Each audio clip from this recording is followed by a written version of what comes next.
Ako ay nagising sa katotohanan. Wala na po ako sa Marcos Loyals. Tanghali sa inyong lahat. Katunayan, ako po ay dating Marcos Loyals leader. May gusto pa. From tatay pa po sa senior. Pero nung bago maupo itong BBM, siyempre anak yan, junior. Nag-expect ako, nagagayain ang ginawa ng ama. Pero nagkamali ako, nabudol ako. Hindi po pala niya makayang gawin ang ginawa ng kanyang ama. Kaya po ako ay nagising sa katotohanan. Wala na po ako sa Marcos Loyals. Nag-withdrawal of support na po ako. Dahil wala pong patutungan ang bansang Pilipinas sa incompetent leader. Gewang-gewang po ang bansang Pilipinas. Maraming salamat po. God bless. Bilang kayo ay mga mambabatas, iligtas nyo ang buhay ng mga OFW o mga distressed OFW natin. Ibabalik ko lang kay Larry Gadon, yung sinisigaw mong bobo. Ikaw ang tunay na bobo. Dahil hindi mo alam ang batas, kaya ka na-dispatch dahil sa ethical manner. Unethical manner at hindi ka nakasunod sa Code of Conduct. Abogado ka, dapat alam mo yung Code of Ethics. Alam mo dapat yung Code of Right Conduct. Pero hindi mo alam. Kaya ka na-dispatch. Ngayon, sino ang bobo? At hindi rin po kami mga tuta. Dahil wala po kaming amo. Ang amo po namin ay ang Diyos at ang bayan at ang mamamayan.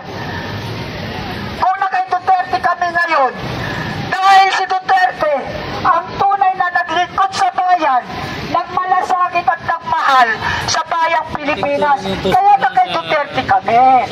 Dahil si Duterte makabayan.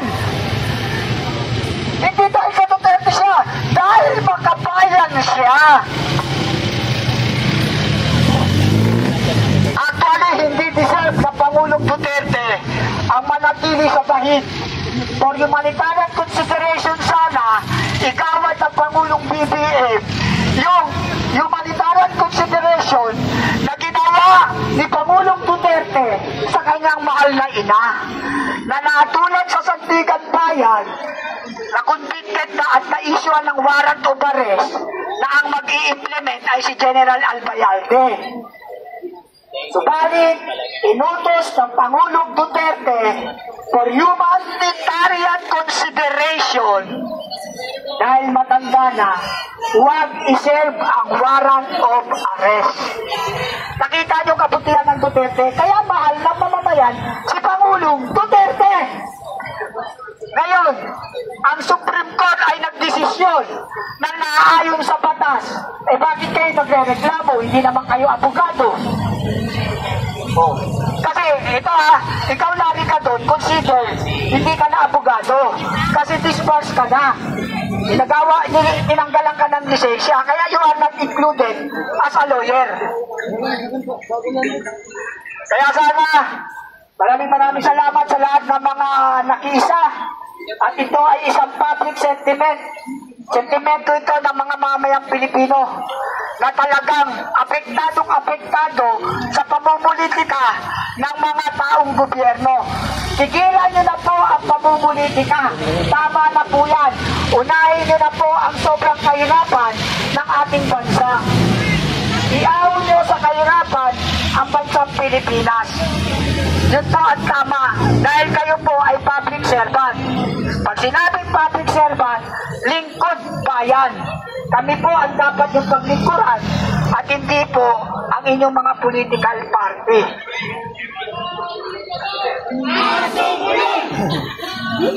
Maraming salamat po. Pahinga na muna po tayo.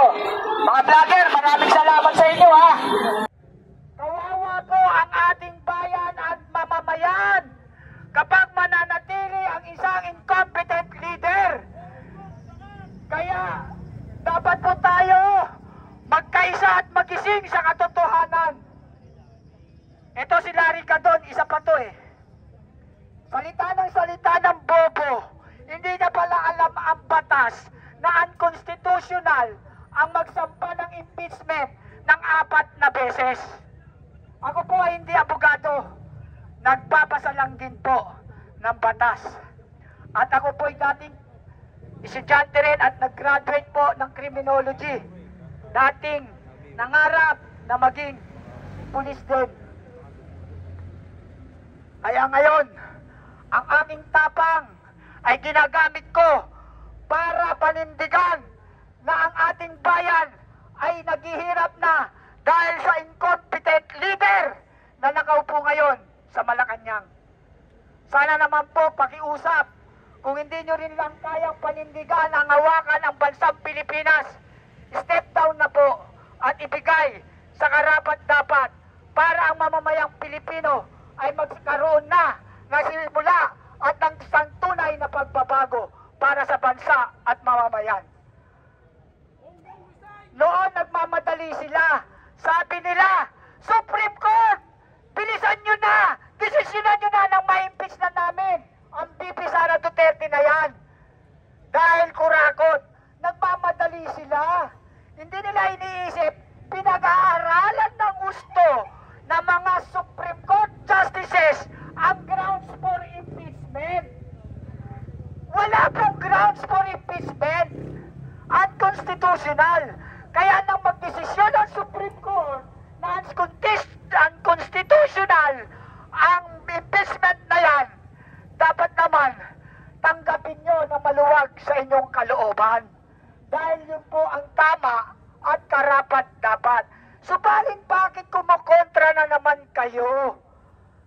Bakit na naman sinasabi nyo na bias ang Supreme Court? Ang Supreme Court ay hindi nyo iintindihin at ang iintindihin nyo kayo nasa sa Kongreso at Senado. Hindi po. Ang Supreme Court po ang pinakamataas na antas ng judicial system sa bansang Pilipinas. Ito na po yung final. At hindi po mga bobo ang mga justices sa Supreme Court. Sila po ay matatalino at naninindigan lamang sa tama, walang kulay politika. Ang problema, yung sinasampad yung impeachment, that is a political color. Politika po yan. Maawa naman po kayo sa bansang Pilipinas. Nung hindi nagdidesisyon, nagmamadali kayo. Nung dinesisyonan, umaalma kayo. Ano ba ang gusto nyo? Kayo ba talaga ay mga politiko para sa bayan at mamayan o para sa mga sarili nyo lamang? Kawawa na po, collateral damage na po kami. Kaming mga mamamayang mahihirap na Pilipino ay collateral damage.